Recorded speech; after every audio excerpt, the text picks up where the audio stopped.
While it is positive that the UK government has finally ended some of its weapon sales to Israel, some of those weapons which made it most complicit with some of the most awful war crimes and human rights abuses that we've seen, it is nowhere near enough. The government took this action under a serious amount of pressure, legal pressure and campaigning pressure here in the UK. And it's up to us, campaigners here, to make sure that we push them even further. We must end all weapons exports to a government that is being investigated for possible genocide. So what they've said is that they will halt those weapons exports that they believe are most likely to be used in war crimes by Israel in Gaza. And that means things like components for fighter aircraft, components for military helicopters, drone components, and components that help in one way or another with ground targeting.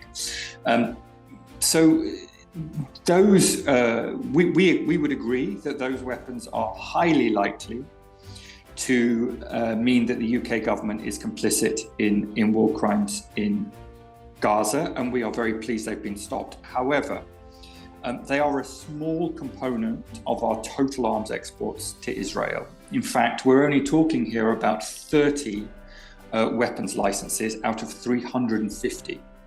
So there are many, many more exports that we are still making, and that includes components for F-35 fighter jets.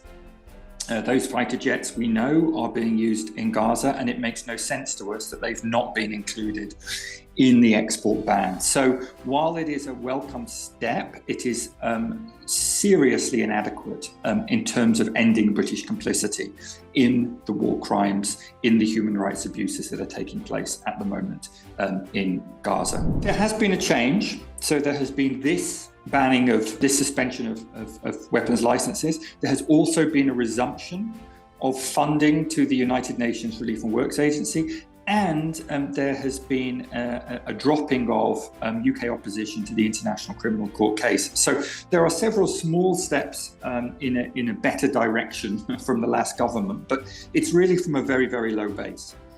I mean, the last government's position on this conflict was absolutely atrocious and obscene and extremely unpopular in Britain. So I would argue that the Starmer government has done nowhere near enough to address the British government's atrocious track record of supporting Israel. You know, what we're seeing in Gaza is utterly horrendous. You know, the most serious war crimes you can imagine, up to and including genocide. There is absolutely no way that we should be providing any weapons at all to a military engaged in such operations. And indeed, an arms embargo has popular support here in Britain.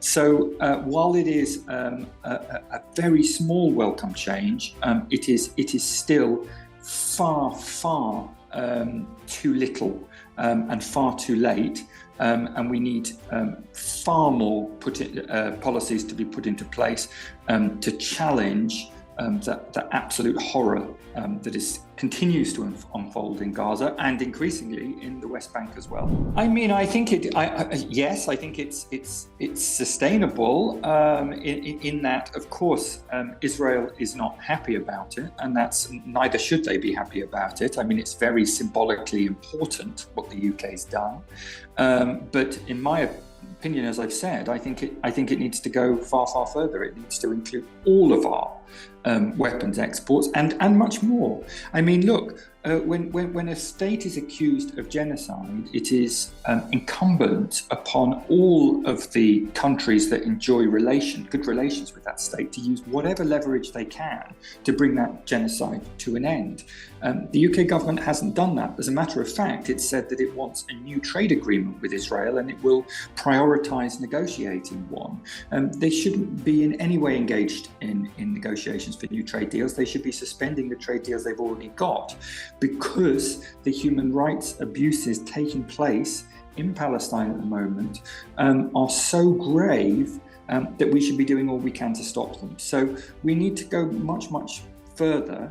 And I think there is a high level of support from the British public for going further. Unfortunately, I think our political class is extremely out of touch with public opinion on this issue.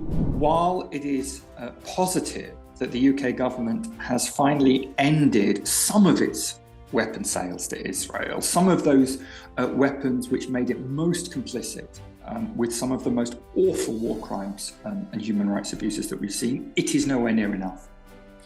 The government took this action under a serious amount of pressure, legal pressure and campaigning pressure here in the UK.